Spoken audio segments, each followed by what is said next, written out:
Hello, how are you बच्चों, कैसे हो आप लोग। आपने आउट ब्रीडिंग प्रोसेस में, आउट ब्रीडिंग डिवाइसेस में आपने देखा, जो मैंने इसका 7वां वीडियो था मेरा, 7th वीडियो, उसमें मैंने बताया था आपको कि सेल्फ पॉलिनेशन और क्रॉस पॉलिनेशन में कौन सा पॉलिनेशन हमारे नेचर के लिए या प्लांट के लिए ज़्यादा बेनिफिशियल है या हमारे नेचर में ज़्यादा होता है। आउट ब्रीडिंग डिवाइसेस के तहत आपने इसको पढ़ा। आइए अब हम लोग पढ़ते हैं, अगला टॉपिक एनसीईआरटी का है पॉलन पिस्टिल इंटरेक्शन। पहले हम ये जान लें बच्चों कि पॉलन और पिस्टिल इंटरेक्शन क्यों होता है, क्या ज़रूरत है, क्या उसका रिजल्ट है। आपने पढ़ा होगा एक केस जैसे फर्टिलाइजेशन और सिनगेमी के बारे में। उसमें क्या होता है कि जैसे ये आपका फीमेल रिप्रोडक्टिव पार्ट है बच्चों, इसमें क्या होता है कि यहाँ पर ओवरी होती है, ये स्टाइल है, स्टिग्मा है। यहाँ पर क्या होता है बच्चों, ओव्यूल होता है। क्या होता है यहाँ पर, this is the ovule. Ovule के अंदर क्या होता है बच्चों, एम्ब्रियोसाइट। अब मेन पॉलन ग्रेन का मेन पर्पज क्या है, एम्ब्रियोसाइट के अंदर जाना और फीमेल गैमीट को फर्टिलाइज करना, दैट इज कॉल्ड सिनगेमी। तो सबसे पहले तो पॉलन ग्रेन यहाँ जैसे गिरता है और पॉलन ट्यूब बनती है, फिर ये जो है पॉलन ट्यूब इस एम्ब्रियोसाइट में आएगा और मेल गैमीट और फीमेल गैमीट के बीच फ्यूजन होगा, जाइगोट बनेगा, फ्रूट एंड फल आगे डेवलपमेंट होता रहेगा। तो मेन टारगेट तो हमारा ये सिनगेमी कराना या फर्टिलाइजेशन कराना।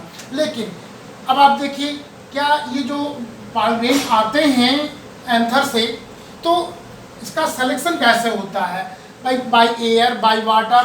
बहुत सारे पॉलन ग्रेन इस पे आ सकते हैं। कोई राइट चॉइस भी हो सकता है, कोई रॉन्ग भी हो सकता है। हो सकता है कि कोई ऐसा पॉलन ग्रेन हो जो इस स्टिग्मा के लायक नहीं हो, वो इस स्पीसीज का ना हो, फिर भी वो चूँकि एयर के थ्रू है तो गिरता है। लेकिन इसमें से कोई एक ही पॉलन ग्रेन या एक या दो जो राइट पॉलन ग्रेन होते हैं वो जर्मिनेट करते हैं। तो पॉलन पिस्टिल इंटरेक्शन में सबसे पहला स्टेप जो आता है बच्चों, वो क्या है, रिकॉग्निशन एबिलिटी। अब रिकॉग्निशन एबिलिटी क्या होती है, अब जैसे मैंने अभी आपसे कहा कि ये जो स्टिग्मा है, स्टिग्मा पर जो पॉलन ग्रेन आते हैं, जैसे मान लो ये 1 टाइप, ये 2 टाइप या 3 टाइप, मान लो 3 तरह के, 3 डिफरेंट स्पीसीज के पॉलन ग्रेन इस पे आके गिर सकते हैं। मान लो ये 1 टाइप है, ये 2nd टाइप है, ये 3rd टाइप है। Which is right, which is wrong. अब इसमें कौन सा पॉलन ग्रेन इस स्टिग्मा के लिए एप्रोप्रिएट है, कौन सा रॉन्ग है, इसको पहचान करना, ये पहचान करने की पावर, रिकॉग्निशन करने की पावर स्टिग्मा के अंदर होती है। अब यहाँ पर बात आती है कि ये पॉलन ग्रेन कितने तरह के हो सकते हैं। एक तो जैसे पॉलन ग्रेन मान लो ये आपका एंथर है, दोनों बाइसेक्सुअल फ्लावर का केस ले सकते हैं कि एंथर और स्टिग्मा एक ही फ्लावर में है, तो ये सेम स्पीसीज यानी ऑटोगैमी का केस हो सकता है, सेम स्पीसीज का हो सकता है। दूसरी कंडीशन क्या हो सकती है बच्चों, कि पॉलन ग्रेन सेम स्पीसीज का हो बट वो एंथर डिफरेंट फ्लावर से आया हो, यानी डिफरेंट प्लांट के एंथर से वो पॉलन ग्रेन आया हो। 2 कंडीशन हो सकती है, एक हो सकती है ऑटोगैमी टाइप, जिसमें उसी का पॉलन ग्रेन उसी पे गिर रहा हो। एक हो सकता है बच्चों कि स्पीसीज तो सेम हो बट प्लांट डिफरेंट हो, वहाँ से पॉलन ग्रेन आया हो। तीसरा केस हो सकता है बच्चों कि वह स्पीसीज ही ना हो, डिफरेंट स्पीसीज का हो। तो पॉलन ग्रेन के चांसेस, पॉलन ग्रेन तो बहुत सारे आ सकते हैं, बट उसमें स्टिग्मा को रिकॉग्नाइज करना है कि किस पॉलन ग्रेन को वो अलाउ करता है, किस पॉलन ग्रेन को जर्मिनेट कराने के लिए वो परमिशन देता है। ये पावर इसके अंदर होता है। तो बच्चों ये जान लो, यहाँ पर जैसे मैंने लिखा है केमिकल डायलॉग, तो सेकंड स्टेप क्या होता है, जो ही कोई पॉलन ग्रेन गिरता है उसका सिलेक्शन करना है। तो सिलेक्शन किस बेस पर होता है बच्चों, पॉलन ग्रेन और स्टिग्मा के अंदर कुछ केमिकल डायलॉग, कुछ केमिकल, कुछ न्यूट्रिएंट पॉलन ग्रेन और स्टिग्मा के अंदर केमिकल कंपोनेंट जो होते हैं, जो मीट करते हैं, मिलते हैं और ये सेलेक्ट करते हैं कि क्या यह इसी स्पीसीज का है या दूसरे स्पीसीज का है। इसे बच्चों एक चीज़ और भी है, जीन कंपोनेंट भी मेन फैक्टर होता है। जैसे हम हैं, आप हैं, बहुत all are human being, but इसमें देखिए कि आपके अंदर कुछ वेरिएशन है, हमारे अंदर कुछ और वेरिएशन, हम लोग ह्यूमन बीइंग हैं, लेकिन थोड़ा थोड़ा फीचर हम लोगों में क्या है, डिफरेंट है। तो यही चीज़ यहाँ पर होती है बच्चों, क्योंकि हमारे नेचर में क्या चाहिए होगा, वेरिएशन। वेरिएशन को प्रमोट किया जाता है। जैसे आउटब्रीडिंग डिवाइसेस में आपने देखा कि ज़्यादातर केस जो होता है हमारे नेचर में क्या होता है, डिफरेंट कैरेक्टर लेकर के अगर कोई पांगरेन आता है तो फ्यूचर में एडाप्टेशन के चांसेस ज़्यादा होते हैं, वो प्लांट ज़्यादा सर्वाइव करता है, वो सीड ज़्यादा वायबल होता है, फ्रूट अच्छा होता है, इस बहुत सारी चीज़ें होती हैं। तो केमिकल डायलॉग के थ्रू उस पॉलन ग्रेन और स्टिग्मा के अंदर कुछ बातचीत यानी कि केमिकल मीटिंग होती है।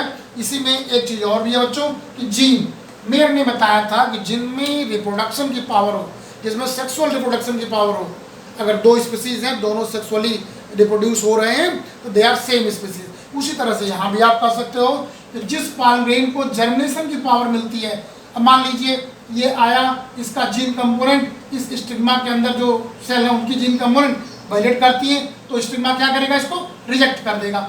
दूसरा मान लो आया, उसका भी जीन कंपोनेंट और इसका जीन कंपोनेंट डिफर है, इसको भी रिजेक्ट कर देगा। मान लीजिए ये जो पॉलन ग्रेन आया है वो या तो सेम फ्लावर का हो सकता है या सेम स्पीसीज का डिफरेंट फ्लावर का हो सकता है। तो अभी मैंने आपसे क्या बताया कि डिफरेंट प्लांट का जो पॉलन ग्रेन होगा उसमें थोड़ा सा जीन समवॉट बेटर होगा, डिफरेंट होगा, उसको जर्मिनेशन के लिए ज़्यादा अलाउ किया जाता है, ज़्यादा प्रमोट किया जाता है देन ऑटोगैमी। एक ही फ्लावर के अंदर जो पॉलन ग्रेन है उसके कंपैरिजन में दूसरे प्लांट का जो फ्लावर का पॉलन ग्रेन है सेम स्पीसीज का, उसको ज़्यादा प्रमोट किया जाता है, उसको अलाउ किया जाता है जर्मिनेशन के लिए। इसको कहते हैं बच्चों केमिकल डायलॉग, यानी इसके और इसके पॉलन ग्रेन के बीच केमिकल इंटरेक्शन होता है। उसमें क्या होता है, पहचाना जाता है कि सेम स्पीसीज का है, सेम जेनेटिक कंपोनेंट है, मतलब सेम फ्लावर का है या सेम स्पीसीज के डिफरेंट फ्लावर का है, इस तरह की चीज़ें उसमें चेक की जाती हैं। तब स्टिग्मा उसको अलाउ करता है जर्मिनेट करने के लिए। तो इसको क्या कहते हैं बच्चों, अब देखिए राइट और कंपैटिबल पॉलन, अब जिसको वो अलाउ करेगी इट मीन्स वो सेम स्पीसीज का है बट डिफरेंट फ्लावर का, डिफरेंट प्लांट का है, इट मीन्स वेरिएशन ला सकता है, उसको ये स्टिग्मा क्या करेगी, अलाउ करेगी। That pollen grain is known as a compatible pollen grain या राइट पॉलन ग्रेन। जिसको स्टिग्मा अलाउ नहीं करेगी यानी उसका जीन कंपोनेंट सेम, मतलब बाइसेक्सुअल फ्लावर का केस हो सकता है या डिफरेंट स्पीसीज का हो सकता है, उसको एक पॉलन ग्रेन क्या करती है, जनरली रिजेक्ट कर देती है। लेकिन सेम स्पीसीज के डिफरेंट प्लांट का अगर फ्लावर का पॉलन ग्रेन है तो उसको ये एक्सेप्ट करती है। वैसे ऑटोगैमी का केस भी होता है, कुछ प्लांट जो है ऑटोगैमी केस वाले में भी पॉलन ग्रेन एक्सेप्ट कर लिए जाते हैं, जैसा कि आपने पढ़ा कि कुछ ऑटोगैमस एग्जाम्पल भी होते हैं। बट नेचर में क्या है कि क्रॉस पॉलिनेशन को ज़्यादा प्रमोट किया जाता है।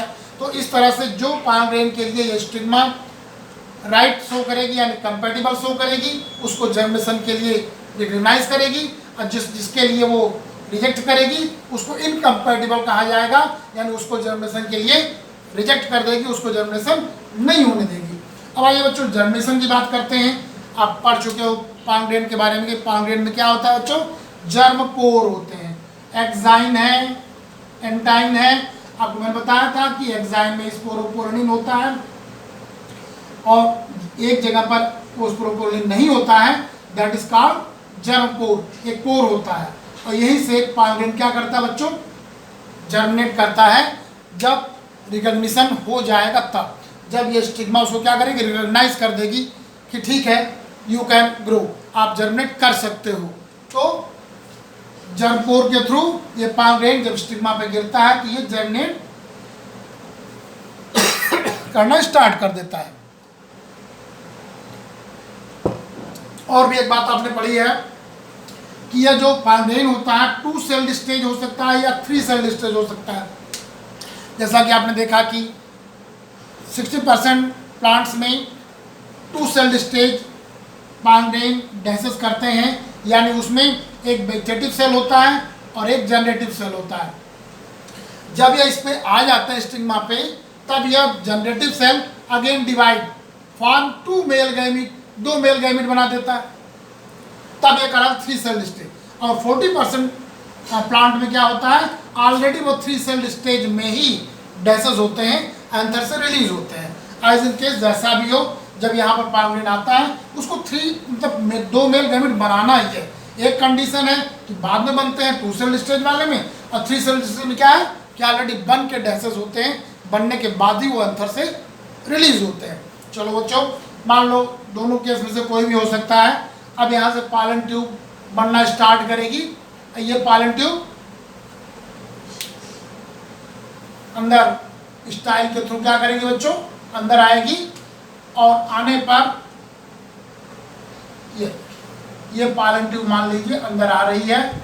एक चीज और ध्यान रखना बच्चों, इस पॉलन ट्यूब में जो 2 मेल गैमीट हैं, at the time of germination, at the time of male gamete formation, intervening wall between these two will damage हो जाती है, और पॉलन ट्यूब जब पोर से बाहर निकलने लगता है। ये देखिए, ये पॉलन ट्यूब ऐसे निकल रहा है।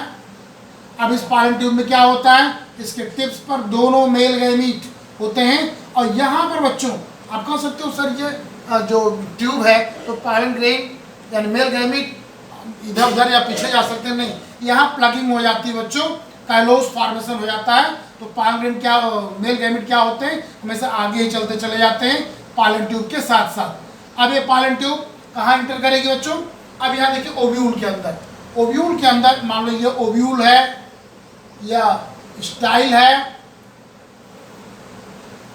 और यहाँ पर मान लो बच्चों एम्ब्रियो सैक है, ये माइक्रोपाइल है, मान लीजिए ये माइक्रोपाइल केस है, ये चैलेंजर केस है। अब पॉलन ट्यूब ये आ रही है इस तरह से, ये पॉलन ट्यूब जो है हो सकता है चैलेंजर इन से इंटर कर जाए, हो सकता है मिड कंडीशन से इंटर कर जाए, और प्रॉपर वे क्या होता है बच्चों, माइक्रोपाइलर इन से इंटर कर जाए। तीनों कंडीशन हो सकती है। इसको कहते हैं बच्चों chalazogamy, mesogamy and porogamy. If the pollen tube enters into the ovule through chalageal side, then it is called chalageogamy. When it enters through middle portion of the ovule, then it is called mesogamy. When it enters through the micropylar end, then it is called porogamy. फिलहाल चाहे वो जिस and से inter करे, proper entry किधर से होती है, पोरोगैमी की तरफ से। यहाँ पर क्या होता है बच्चों, सिनर्जिड्स होती हैं और एग सेल होती है, जैसा कि आप एम्ब्रियो सेल में पढ़ चुके हो। अब ये पॉलन ट्यूब की एंट्री जो है यहाँ से सिनर्जिड्स की तरफ से क्यों होती है, क्योंकि सिनर्जिड्स के अंदर क्या होता है आप पढ़ चुके हो। जैसे मान लो ये सिनर्जिड सेल है, यहाँ पर एक सेल थिकनिंग है जिसको क्या कहते हैं, फिलीफॉर्म अपैरेटस। यह filiform apparatus give a guideline, क्या देता है, गाइडलाइन देता है, एंट्री के लिए मार्ग देता है, जिसके थ्रू ये पॉलन ट्यूब क्या करती हैं, एंट्री करती हैं। At the time of entry the tip of the pollen tube will burst, इसका टिप जो है बर्स्ट कर जाता है और दोनों मेल गैमीट इंटर कर जाते हैं। तो देखिए जहाँ तक प्रश्न है पॉलन पिस्टल इंटरेक्शन का, हमने यहाँ तक आपको पढ़ा दिया, पॉलन ट्यूब को एंट्री करा दिया, यहाँ तक का टोटल केस, यानी स्टिग्मा पर पॉलन ग्रेन का आना, पॉलन ग्रेन का जर्मिनेट होना, पॉलन ग्रेन का रिकॉग्नाइज होना, स्टाइल के थ्रू पॉलन ट्यूब का ग्रो करना, और माइक्रोपाइलर एंड से होते हुए इंटर